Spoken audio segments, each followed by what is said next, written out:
Paz do Senhor a todos os amigos, a todos os irmãos em Cristo Jesus. Mais uma vez eu quero convidá-los para juntos meditar na santa e sagrada palavra do Senhor Jesus Cristo, que é para nós hoje inspirada, assim como foi no tempo passado, é para no tempo presente também inspirada pelo Espírito Santo de Deus.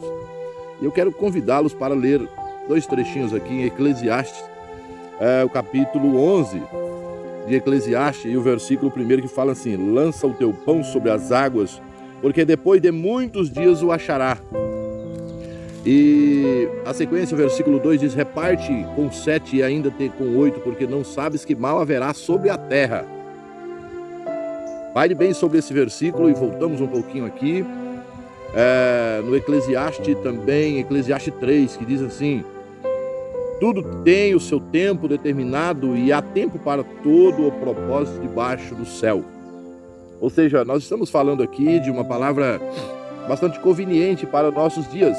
Nós estamos aí passando por um momento difícil, as pessoas desesperadas, as pessoas correndo, perturbadas, enfim. Cada dia que nós conversamos com novas pessoas, enfim, sobre o assunto, nós vimos no rosto das pessoas uma aflição muito grande, e nós começamos a olhar para isso e começar olhar para isso observar que realmente isso é resultado de desespero, né? As pessoas estão com medo, muito medo, né?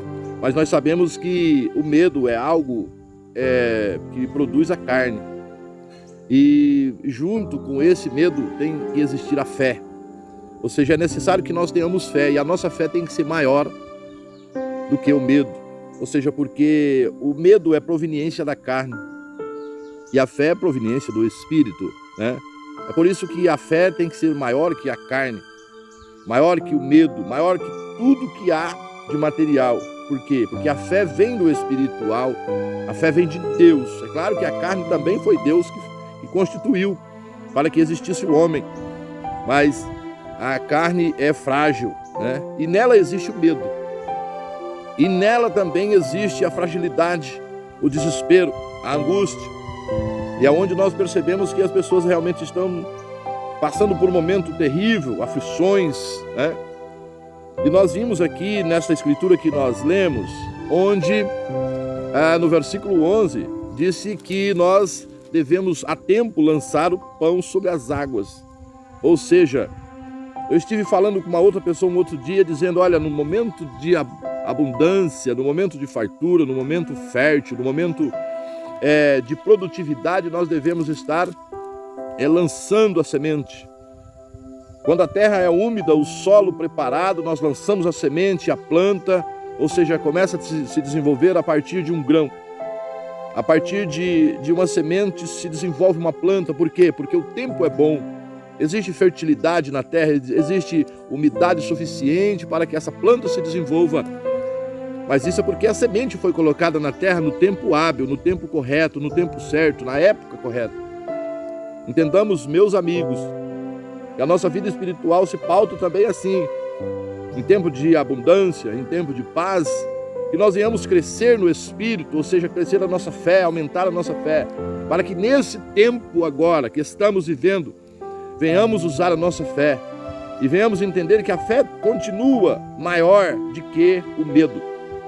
Nós vimos aí tantas profecias, né? Tantas falas, tantas expectativas sobre os dias futuros, né?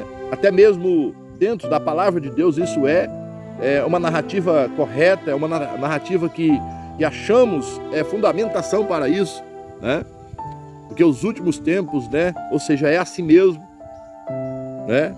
Ou seja, nós entendemos que nós precisamos agora, neste momento, meus amigos e irmãos, dentro do tempo de Deus, dentro do tempo, né?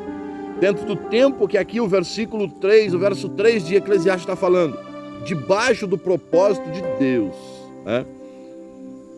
Tudo tem o seu propósito, tudo tem o seu tempo. E nós entendemos que há tempo de nascer, há tempo de crescer e há tempo de morrer. Há tempo para tudo debaixo do propósito de Deus. E aqui eu quero, junto com você, meditar nessa palavra grandiosa e entender que nós devemos estar prontos para tudo debaixo do propósito de Deus.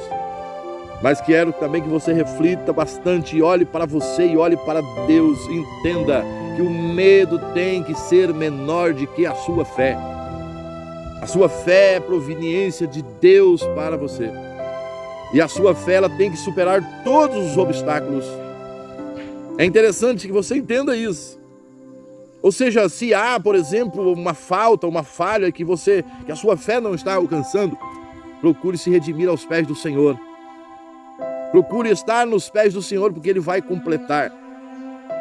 Esta semana que passamos, ouvimos ou recebemos tantas mensagens de desespero, pedindo oração, pedindo que nós intercedesse por famílias, enfim, intercedemos por todos os pedidos que recebemos. E eu quero dizer para você, nós vamos continuar fazendo isso, porque a nossa fé é no Senhor Jesus, é aquele que abriu os braços e nos convidou para aceitá-lo. E eu digo isso também para você, aquele que percebe que a sua fé não está a nível de enfrentar esses obstáculos. Entenda que você precisa buscar mais. Entenda que você precisa consertar o altar. Entenda que é necessário que a proveniência de Deus vai fazer você ser um homem, uma mulher, um jovem, uma criança vitoriosa a partir do momento que o altar estiver perfeito. Foi o que o profeta Elias fez lá mediante os profetas de Baal. Conserta o altar que a sua fé vai aumentar. Porque o Deus que você serve, o Deus que você crê é verdadeiro. Ele é o Deus onisciente, onipotente, onipresente, aquele que tudo pode, sobre todas as coisas, e está em todas as coisas. Ou seja, o Deus que servimos é o Deus verdadeiro. Agora falta, às vezes, arrumar o altar, colocar as pedras, colocar a água, colocar as peças em lugares decentes e devidos, assim como fez o profeta, aquele homem de Deus.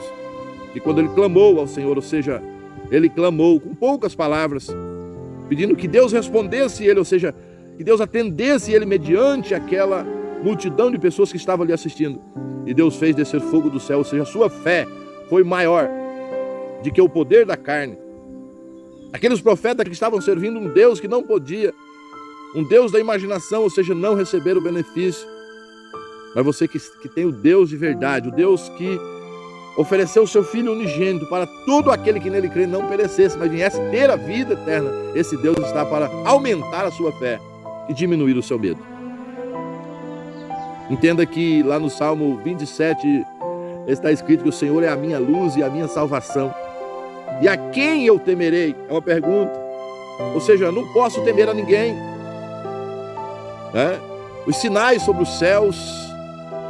Quando as pessoas que veem um sinal sobre os céus ficam com medo, temendo a morte.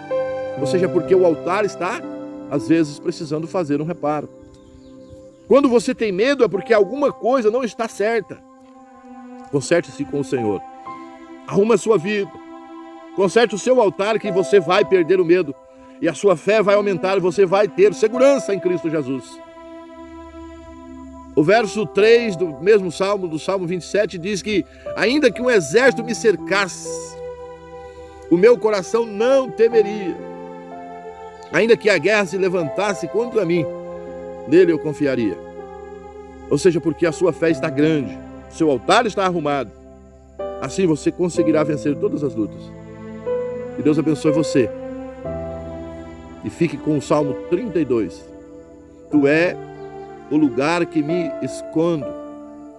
Tu me preserva da angústia. Ó Deus.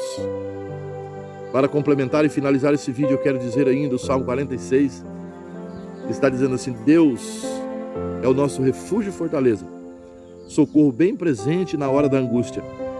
Confie nesse Deus, perca o medo, conserte o altar, aumente a sua fé e tenha vitória no nome santo do nosso Jesus. Que Deus abençoe você e a sua família.